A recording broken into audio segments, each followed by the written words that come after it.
জয় ঠাকুর। শ্রী শ্রী রামকৃষ্ণ পুঁথি চতুর্থ খণ্ডের অন্তর্গত ভক্তের ভজনা ও অধরের বাড়িতে প্রভুর মহোৎসব এই অধ্যায় আমরা পাঠ করে শেষ করেছি।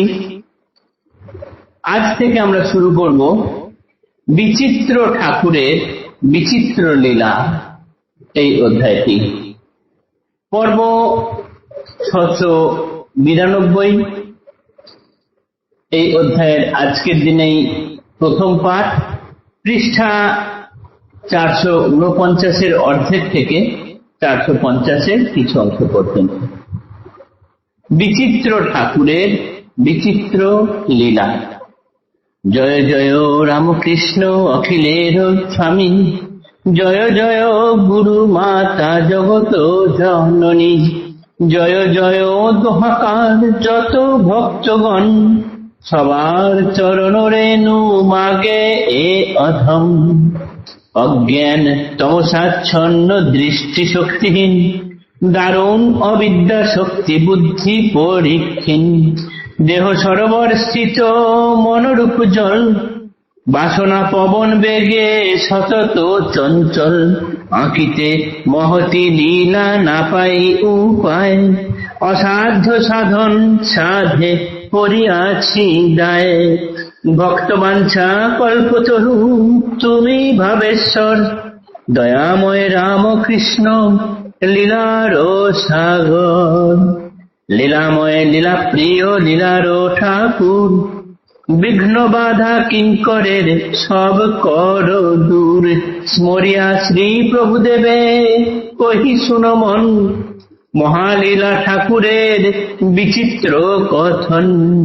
বিচিত্র ঠাকুর হেন কখনো না শুনি, যেমন বলিবে তাই সেই রূপ তিনি। জানি না সৃষ্টিতে কেবা এই দেব ছাড়া, যে নামে যে ডাকে তাই তাহে পায় সারা। বিচিত্র অদ্ভুত কর্ম ভক্তজনে জানা, দেখিলেও আজীবন নাহি যায় চেনা। এক রূপে বহুরূপ লীলা সুমধুর, দেশীয় জাতীয় নহে বিশ্বের ঠাকুর। বিচিত্র ভাবের বর্ণ কে করে নির্ণয়, শ্রীঅঙ্গ রঙ্গের ভূমে সমুদিত হয়। কখনো শ্রীঅঙ্গে হেন সমাধি গভীর, সমন ইন্দ্রিয় আদি প্রাণ বায়ু স্থির। শরীর বিজ্ঞানবিদ দেহ জ্ঞান ভারী, নানাবিধ পরীক্ষায় নাহি পায় নারী। আঁখি তারা অঙ্গুলির দ্বারা পরশন, তথাপি না হয় তাহে পলক পতন। শারীরিক ক্রিয়া কর্ম লুপ্ত একেবারে, শরীর ব্যতীত কিছু না থাকে শরীরে। ঠাকুর শ্রী শ্রী রামকৃষ্ণদেব তিনি সত্যি এই জগতে, এই ধরায়, এই যুগে এক বিচিত্র ঠাকুর, তাই তার লীলাও বিচিত্রই। অজ্ঞান এই তমসাচ্ছন্ন দৃষ্টিশক্তি আমাদের খুবই ক্ষীণ, বুদ্ধিও সামান্য। পুথিকার বলছেন সেই রকম বুদ্ধিতে ইচ্ছা হচ্ছে ঠাকুরের এই মহতী লীলা কীর্তন লিপিবদ্ধ করার, এবং সেই দায় নিয়েই করেছেন পুথিকার এখানে। তিনি তাই প্রার্থনা করছেন, হে ভক্তবাঞ্ছা কল্পতরু, তুমি ভাবের ঈশ্বর, তুমি দয়াময়, তুমি রামকৃষ্ণ লীলার সাগর, তুমি লীলা প্রিয় লীলার ঠাকুর। তুমি সব বাধা বিঘ্ন দূর করে এই তোমার যে লীলা রচনা করার জন্য বা লেখার জন্য আমি ব্রতী হয়েছি, এতে তুমি শক্তি দাও ঠাকুর। স্মরিয়া শ্রী প্রভুদেবে কহি শুনো মন, মহালীলা ঠাকুরের বিচিত্র কথন।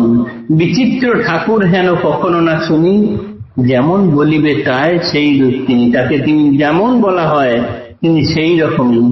তাকে যদি আজীবন দেখা যায় তবুও তাকে চেনা যায় না, মনে হয় তিনি অচেনাই। এক রূপে বহুরূপ লীলা সুমধুর, দেশীয় জাতীয় নহে বিশ্বের ঠাকুর, তিনি বিশ্বের ঠাকুর, তিনি দেশেরও নয়, জাতিরও নয়, সমগ্র পৃথিবীর, সমগ্র জগতের। বিচিত্র ভাবের বর্ণ কে করে নির্ণয়, শ্রীঅঙ্গ রঙ্গের ঘুমে সমুদিত হয়। কখনো তার শ্রীঅঙ্গে সমাধি গভীর হয়ে যায়, তার মন, ইন্দ্রিয় ইত্যাদি সমস্ত কিছু, প্রাণবায়ু সব স্থির হয়ে যায়। যিনি শারীরিক বিজ্ঞানবিদ অর্থাৎ ডাক্তার, যার নারী জ্ঞান খুব বেশি, তিনিও পরীক্ষা নিরীক্ষা করে দেখছেন যে কোনো নারীর স্পন্দন পাওয়া যাচ্ছে না। চোখের তারার মধ্যে আঙ্গুল দিলেও চোখের পলক পড়ছে না, এমন ভাবে তিনি মাঝে মাঝে স্থির হয়ে থাকছেন। সমস্ত রকমের শারীরিক ক্রিয়াকলাপ সব বন্ধ হয়ে গিয়েছে, শরীরটাই আছে, শরীরে আর কোনো কিছুই নেই বলে মনে হচ্ছে। এই রকম বিচিত্র ঠাকুর বিচিত্র লীলা দেখিয়ে যাচ্ছেন মাঝে মাঝে। আরো অনেক লীলা আছে তার, ধাপে ধাপে আমরা সেগুলি পাঠ করব। আজকের মতো পাঠ এতটুকুই থাকলো। জয় ঠাকুর, নমস্কার।